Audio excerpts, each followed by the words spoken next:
All right, so occlusive and flutter valve dressing. Let's talk about that.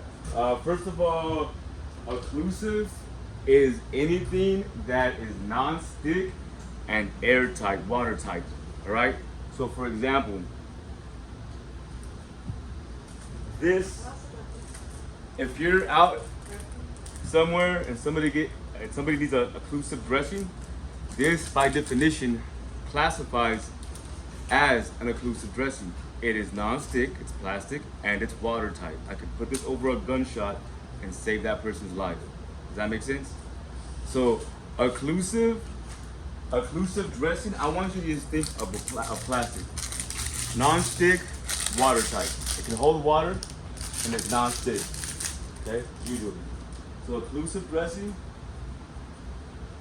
Oh, I'll put it over here. Let's record over here. All right, so occlusive dressing.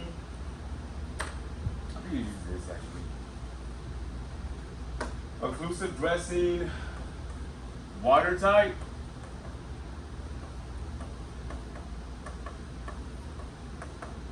And non-stick. Non-stick. Okay? This occlusive dressings are used for the three main parts you're gonna use it for. Is gonna be usually a neck injury, a chest injury, or an evisceration where guts are sticking out. Okay? So let's go over how to do. We'll go over that in a little bit if it doesn't actually show it. But see, so it involves taping, dressed in place, and leave one side open. Okay? So if I had a gunshot wound right here, let's say that if I had a gunshot wound right here, I'm going to put that occlusive dressing right there. Okay? So it involves taping, dressing. I'm going to put the dressing right over the bullet wound. I'm going to tape it, but only on three sides. All right? The top, bottom, sides, the top and sides. I want to leave the bottom open for drainage. Okay? We talked about when you inhale, what happens when you inhale? What happens? Expands chest, right? Diaphragm goes down. That makes the container bigger, which makes that negative pressure that sucks in the air. Well, if you got a bullet hole here, this is a hole. This is a hole, right? Hole? This is a hole? Well, guess what? When this goes up, just like how these holes, air goes into these holes, air's gonna go into this hole too. And that's deadly, that's bad, okay? And that's where this comes into play. So what happens is when that negative pressure starts to build up to suck in that air, this is gonna seal it up. So it'll prevent air from going in and it will prevent the collapse of the lung. So this is gonna prevent a lung collapse, all right? So this is why it's important. So one, whenever you create that negative pressure, it's gonna suck in and it's gonna stop any air from coming in. Also, when you breathe out, guess what? If you do it right, air will come out. And now with this in place, not only are you preventing a lung collapse from occurring, you're actually reducing it. You're actually making it better if it's done correctly. Okay? Other factors play into it, so it's not just you. Okay? But yeah, so anyways, occlusive dressing for chest injury.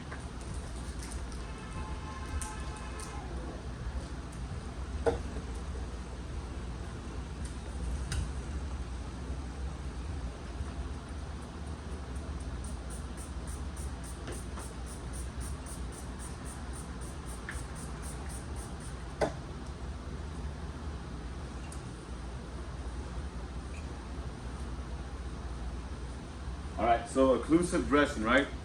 What we're gonna do, if this is the patient, right, that's the patient's chest, bullet holes right here. Every time this diaphragm goes down, if the whole negative pressure thing doesn't work for you, let's simplify it, okay?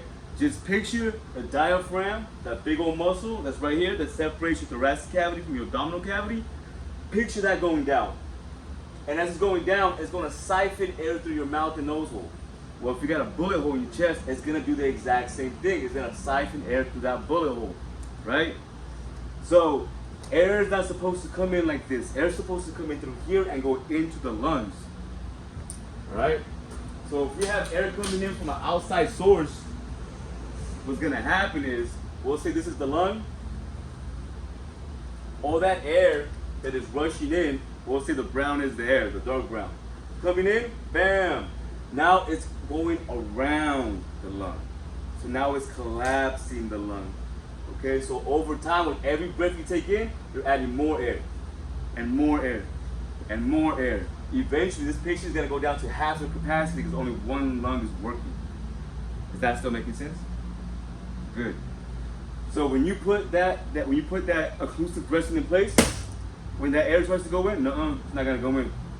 And when they breathe out, it's gonna purge out. So now we're actually releasing that extra air. Does that make sense? So now this patient's gonna stay alive if you do it right. And then if there's an entrance wound, you think there might be an exit wound? Then let's say yes. Most likely, depends on the caliber. All right. If there is an exit wound on the back, we don't really care about it. We just want to seal it up completely because it's gonna be on the back anyways, and just stop the bleeding. And then this is the one that's supposed to purge. And then you want to watch out for any blood clots. You want to watch out for any gunk in there. There's stuff in here, so you want things that'll get in the way. Pay attention to it. Don't just do it and leave it alone. Maintenance, maintenance, maintenance. Okay? It applies to EMS. It applies to everything. Everything works the exact same way. Okay? All right. As a patient inhales, so this right here talks about what I just talked about. So if you want to get the verbiage down, the verbiage, go ahead and get it. But I'm not gonna read it over again right now. I don't feel like doing it because I already talked about it. All right. See, yeah. So I'll let you take your notes. That's fine. And then. Yeah,